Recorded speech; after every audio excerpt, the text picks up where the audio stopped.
Mark Montgomery is a retired Rear Admiral with the U.S. Navy and joins us live. Admiral, thank you so much for your time today. So based on this new reporting about setbacks for the U.S. Navy when it comes to its drone fleet, how concerned are you, or are these types of setbacks a normal part of technological advancement, or does the Navy have a problem?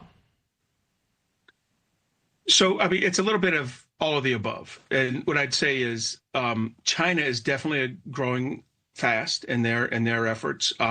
There's a lot to be learned from the Ukraine conflict to be brought over into this, into the Navy drone program. But the Navy drone programs existed for much prior to the Ukraine conflict, and it has struggled. The Navy has tried to pursue large unmanned surface vessels, LUSVs, medium and small. And in all areas, they've come up, the programs have come over budget or over time to deliver, or both. And some programs have been unilaterally canceled because of their excessive delays. So the Navy really does, there is a legitimate issue here, and the Navy really does need to work hard to get the right type of vessels out as soon as possible. So, Admiral, I'd like to listen to some of what the Defense Secretary Hegseth has said specifically about drones.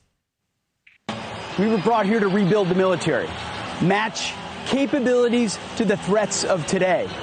So while our adversaries have produced millions of cheap drones, before us, we were mired in bureaucratic red tape. Not anymore. All right, so we know the U.S. is trying to compete directly with China when it comes to drones. How far behind are we? So I would say we're significantly behind Russia, right? Because Russia is actually the adversary that's built millions of drones, and the Ukrainians, our partner, has also built millions of drones. Secretary Hegseth missed that part. And we've learned from both, but we've particularly learned from the Ukrainians. But the Chinese are getting out ahead of us now. And remember, the drones are going to be used by us and our ally, Taiwan, to prevent a Chinese cross-strait invasion.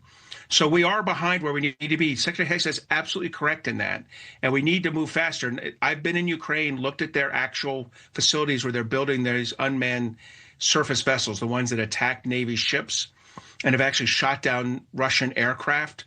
They're much more innovative than us, and they're delivering these things at a fraction of the cost of the American defense industrial base. So we need to drive down cost, increase access, and get production capacity moving rapidly. Admiral, why are they a fraction of the cost when compared to U.S. drones? Because they're MacGyvered together, to use an old term. You know, they grabbed a Skidoo kind of sea jet. They grabbed explosives from an old Italian Manta mine, and they grabbed an existing radar, maritime radar, and kludged them all together with a little bit of special duct tape. I'm joking there, metaphorical duct tape, and made these work. We go into a very extensive development program, testing program, low rate initial production program, then final introduction program that could take 4, 5, 6, 7 years, and ends up costing hundreds of millions of dollars, which makes the unit cost of these go from, say, $300,000, what the Ukrainians might pay, to $5 or $6 million, what the United States would pay. So our process is broken, and I don't blame our defense industrial base for this, although they're complicit in it. The initial crime, the initial sin is by the U.S. government and how we procure these things. Wow, yeah, huge differences there. So, all right, you said that Russia is significantly ahead of us when it comes to drones. China is ahead of us, not as much as Russia. But how did we get to this point? I mean, should we have been focused on this years ago? Yeah, so I think I think this whole drone thing really jumped out with the Azerbaijan-Armenia war in 2020, and then really became clear in the Ukraine campaign, the illegal Russian invasion of Ukraine, the illegal Russian invasion of Ukraine. And so in my mind, this problem is one that we need, that we've had about 3 years to really get focused on. Now, we haven't properly used those three years, and I love Secretary Hegseth's focus on this, but that focus has to be matched with risk-taking. We have to allow programs to be funded try to get out there and maybe fail. That should be okay because the program next to it succeeds, and you just need one of those two to succeed. But we tend to put so many constrictions on to make sure we don't fail that we end up costing more, taking longer, and producing a poor product.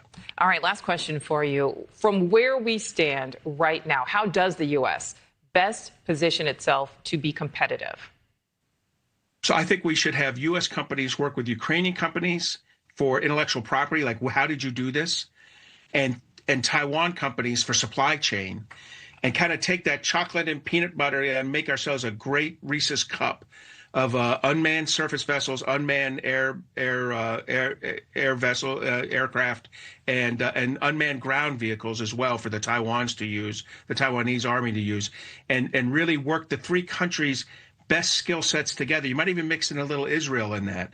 If we take the defense tech from Ukraine, Taiwan, Israel, the United States, we can produce a kick-butt drone fleet. All right, I do have to say, I think your Reese's Cup analogy there got a lot of people to perk up. Rear Admiral Mark Montgomery, thank you so much for your time. Thank you for having me.